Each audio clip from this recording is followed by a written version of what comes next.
You may have gotten rejected from Yale, but you know who didn't? Crypto. That's right. Yale CIO David Swensen is investing in 2 cryptocurrency dedicated funds. This caps off a remarkable week for crypto. Earlier this week, legendary financial advisor Rick Edelman became an investor and advisor for Bitwise, and TD Ameritrade announced that it was investing in a crypto exchange, eRisks. But despite all the good news, there was no rally for Bitcoin. Our next guest, however, says that this has been the best week for crypto all year, and things are about to get even better.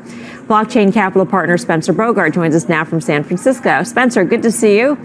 How could this possibly have been the best week for crypto all year when we saw virtually no movement in Bitcoin? Sure, I'd say it's a function of the market. I mean, look, towards the end of last year when we're in the peak of this bull market, bad news seemed to have no effect on the markets. And I'd say now we're seeing the other side of that, where we have a week of amazing news with TD, Rick Edelman, and Yale, and it has almost no effect on price. But what I think is important is that these are the important building blocks to leading more institutional capital into the space. Would it have been more bullish? Wouldn't it have been more bullish if Swensen had actually invested in cryptocurrencies themselves as opposed to funds which invest in crypto-related businesses? Absolutely. I definitely think that that's the next step that we'll start to see endowments take, is to go direct into the markets. But I think for now there's a lot of uncertainty about what will be the winners, and so it makes more sense to deploy to a fund. And plus, for a lot of them, they're not quite yet to deal with some of the service providers, some of the custodians and accountants that you would otherwise want to see with something like an endowment. When you take a look at the price action, Spencer, what makes you think that the next catalyst, the next great headline is actually going to be a catalyst when we had 3 great ones this week and nothing happened? At what point do you say, you know what, maybe this trade's not working?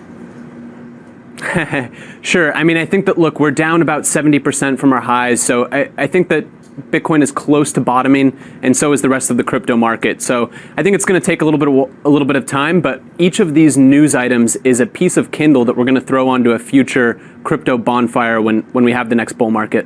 Hey, Spencer, it's Tim. So if you fell asleep for the last 6 months, you feel like nothing had happened in the liquidity or the traded markets. But how about a bonfire in the private markets? Give us some insight of what's going on in the VC world, because my guess is it's very different than what we see in the Bitcoin chart on a daily basis. Sure. I mean, I'd say overall, the private markets are lacking the public crypto markets by just a couple of months. So when we started to see the public crypto prices come down, we started to see the valuations and the raise sizes on some of the private deals going on also come down. But it took a little bit of a lag. And I'd say that's still occurring today, and I'd expect for those to continue coming down over maybe the next 6 months or so. All right. Spencer, thanks so much for your time. We do appreciate it. Spencer Bogart, Blockchain Capital. Always great to see you. Carter, I want to go to you on this chart.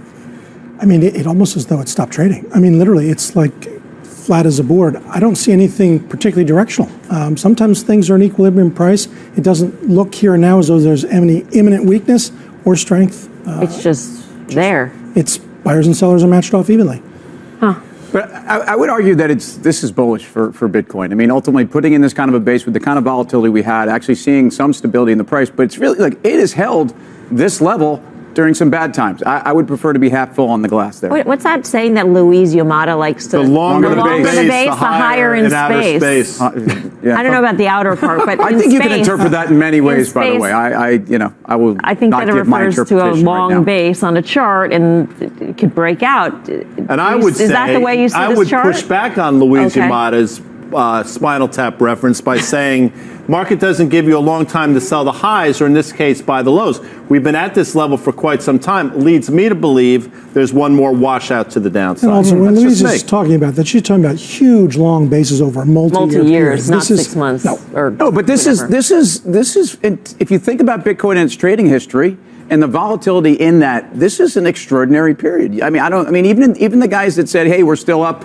year over year would point out that this lack of volatility is extraordinary. Doesn't it matter in terms of examining past bases? I mean, shouldn't the base be relative to the current, the asset class itself? Sure, of course. And if you think about that precondition, it's a long, protracted decline. This is an instrument that's just still coming off of an epic high. Right, I mean, it's not a base. There's not enough data there. There's not if you pull back to a longer term, it's got still just blips off the high. Right, exactly.